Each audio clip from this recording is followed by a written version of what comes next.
Hello and welcome to New Hope for Today. My name is Pastor Andrew Hise, and I'm the pastor of New Hope Friends Church in Goldsboro, North Carolina. And happy Monday to all of you on this Monday, December 14th. So glad you could join us today as we continue a look at the Women of Advent, a series that we're taking is going to take us up to the coming of Jesus on December 25th. A look at the first two chapters of Luke's Gospel. And today we're actually going to begin what is probably one of the most famous passages when it comes to Christmas time. There may be several reasons why that's the case. One of those is maybe that we read it every year. I know that my family, for a long time, we made a tradition of reading the first 20 verses of Luke chapter 2 on Christmas Day every single year.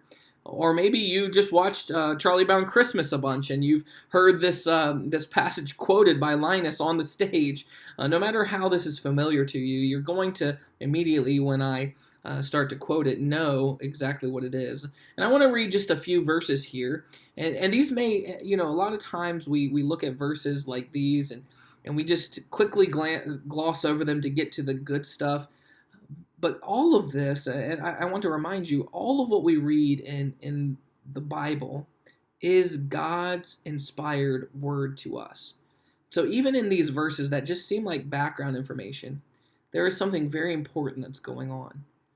So chapter 2 begins like this. In those days, a decree went out from Caesar Augustus that all the world should be registered.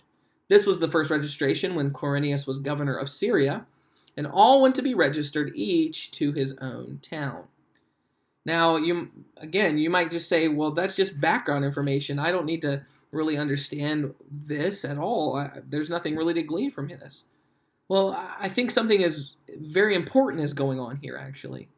We see from this passage that Caesar, the guy who was in charge of the Roman Empire, decided at this time, around this time when Mary and Elizabeth had just had her child, and Mary was pregnant with hers, that he was going to register everyone. Now, you might ask, why was he registering everyone? Well, the King James actually gives this away, tells them that they were to be taxed. So there was a registration, basically a census that they did, so that they can know exactly the extent of the empire, but also so for greedy reasons, so that they can know how much money they could make from the empire. And so that's really what this was all about. It was this Caesar, a pagan ruler, the ruler of the Roman Empire, basically who was looked at some point as a god himself. He decided that he was going to, out of the greediness of his heart, register everybody in the kingdom so that he could enrich himself. And so this is a very selfish act by this man. And you might ask, why is this included here? Well, it's very important because what God was doing in working through all of this was fulfilling his plan exactly the way that he wanted it to come about. You see, thousands of years before this, or a couple hundred years before this, Micah wrote these words in his prophecy. In chapter 5, verse 2, he said this, "But you, O Bethlehem Ephratah, who are too little to be among the clans of Judah, from you shall come forth for me one who is to be ruler in Israel, whose coming forth is from of old, from ancient days." You see, this was a prophecy that in the city of Bethlehem, which is a city in Israel, that a great ruler, this ruler who was prophesied from ancient days, which is another name actually for God, was going to come forth. And so many people actually had tried to claim that they were born in Bethlehem and to say that they were this ruler. But it was not until Jesus came that this prophecy was actually fulfilled. And the way that it came about was not that Mary and Joseph were like looking through the Old Testament and said, Jesus has to be born in Bethlehem. The Messiah has to be born in Bethlehem. Let's get there quick. No, God orchestrated it and made it work through the greed and selfishness of a pagan ruler so that Joseph and Mary would end up in Bethlehem on the very time she was supposed to deliver. You see, God did this for Mary and Joseph, and he does this for us as well.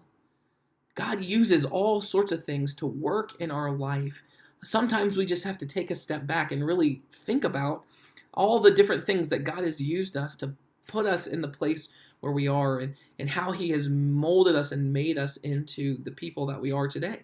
God can use anything in your life for your good, but ultimately to do His will and to carry out His plan and His purpose. Know that today, that God is in control, and everything that's happening is happening exactly the way God wants it to. New Hope for Today is a daily video devotional brought to you by Pastor Andrew Hise of New Hope Friends Church. New Hope Friends Church is located at 4451 U.S. Highway 70 East in Goldsboro, North Carolina. New Hope for Today. Strength for today. Hope for tomorrow.